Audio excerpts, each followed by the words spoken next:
Наконец-то это случилось, произошло изменение, по счастью, таки все мы этого ждали. После изменения методики опросов, ну, собственно говоря, либо подсчетов, подробностей ВЦИОМ сообщил о том, что рейтинг Путина наконец-то начал подниматься. То есть ВЦИОМ подняли рейтинг, они сумели это как-то дело все поднять. Понимаете, невозможно, когда рейтинг постоянно на полшестого. И самое главное, никакой профессионал, никакая профессионалка ведь не поднимет, если совсем мертво. Не мертво. ВЦИОМ майот. ВЦИОМ впервые за 2 недели опубликовал данные о рейтингах российских властей. До этого 24 апреля Государственный центр 7 недель подряд фиксировал снижение. Все меньше и меньше. Просто куда-то всасывался рейтинг. Показатели рейтингов Владимира Путина. Теперь ВЦИОМ объявил об изменении методики. Это просто методику поменять. То есть, вы понимаете, да? Это как в анекдоте, да? Как когда... Кто же это? Бабка пошла, кино привезли в деревню. Ну, никакого другого нет, привезли эротическое, ядрит Мадрид. Ну, пошла, посмотрела, что-то вспомнила там, как оно бывает. Ну, вот, приходит домой, так, дед, короче, все, я все методики, все по списку. Сейчас тебе объясню, как вот так направо надо крутить. Ну вот, значит, давай, начинай, все. И тут, ну ладно, да я отойду, я как-то в сторонку, уж тоже подзабыл, как все это делается, уж стесняюсь. Через минуту возвращается, короче, отдает то, что крутил, просто отвалилось. На, говорит, делай, что хочешь, вот так, покрутил. Вот, ну что-то из этой области. Короче говоря, покрутили, походу. Помимо телефонных опросов, социологи начали проводить поквартирные обходы. Ну да, просто подходит, стреляет в лицо и говорит, ну как? Или что они, я просто не помню. Значит, в центре объяснили, это ограничениями связи. Так, конечно, там... Говорит, мы вам сейчас, значит, отрежем газ. Значит, берите лотерейные билеты. А кто не купит, отрежем газ. В центре объяснили это ограничениями связи, распространением антиспам-фильтров и ростом телефона. Ну, я на всякий случай, совсем серьезно, да. Очень многие не доверяют опросам, особенно там, где люди побаиваются, там, где все, например, запрещено, там, где уже нету черных списков, есть белые, то есть уже проще перечислить, что разрешено. Но вот в таком обществе обычно как раз прямой контакт снижает достоверность опроса, потому что человек просто боится сказать, как он, что он там, допустим, плохо относится, да, боится сказать, как в свое время спрашивали, кого ты больше любишь, папу или Сталина. Понимаете, вот скажешь папу, и больше не увидишь никогда папу. Так что те, кто любили папу, говорили, что его любят его не очень.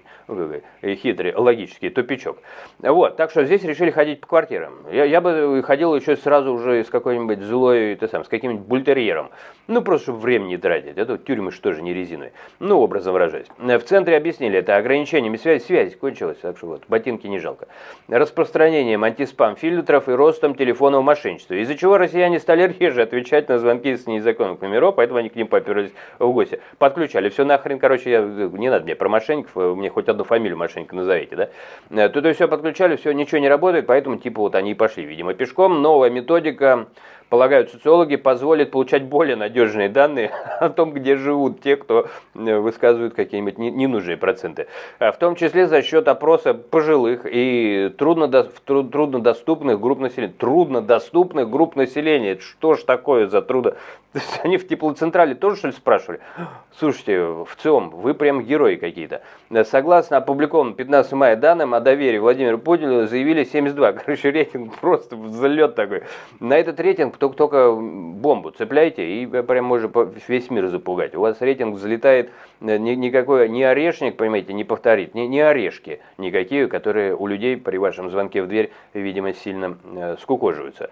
Респондентов. А уровень одобрения его деятельности составил 66%. Короче говоря, вы мне вот эту ерунду, вот так вот, если вы обращаться, да, к ВЦИОМовцам, вы идите, значит, и любите товарища Боню. Боня говорит, все его боятся. Поэтому у меня ваша картина не рисуется, что вам просто удобнее было туда зайти. Идите, Боненьки, скажите, Бонинсончик наш, товарищ дубайский, давай-ка ты нам расскажи, что Путина никто не боится. Да, то как на фоне, значит, вас все боятся. Потом не раз такие ко всем ходят, такие, вот, вы боитесь дядю Вову? И все такие, мы не знаем. Они не знают. А что они отвечают? Труднодоступное. Вообще, что значит труднодоступное? Мне сразу Мимино рисуется. Я просто супер опрос. Вот мне прям понравилась новость. Это Мимино, да? Он, правда ли он пытался сломать дверь в туалете? Нет, говорит. Он просто постучался и говорит, я тоже хочу. Вот. А люстру он разбил. Какую люстру? Зачем разбил? Он ее случайно табуреткой зацепил, когда уходил. Вот, друзья мои, так что вот так вот к вам в гости приходит ВЦИОМ. Так что вы там, главное, потверже замки делаете в туалете, чтобы дверь сломать не смог. А, да, он дверь сломать не смог, говорит. Он что, дверь ломал? Не, зачем ломал? Постучался, говорит, тоже хочу. Друзья мои, так что, если тоже хотите поучаствовать в опросе, то всяческих вам успехов. Берегите себя.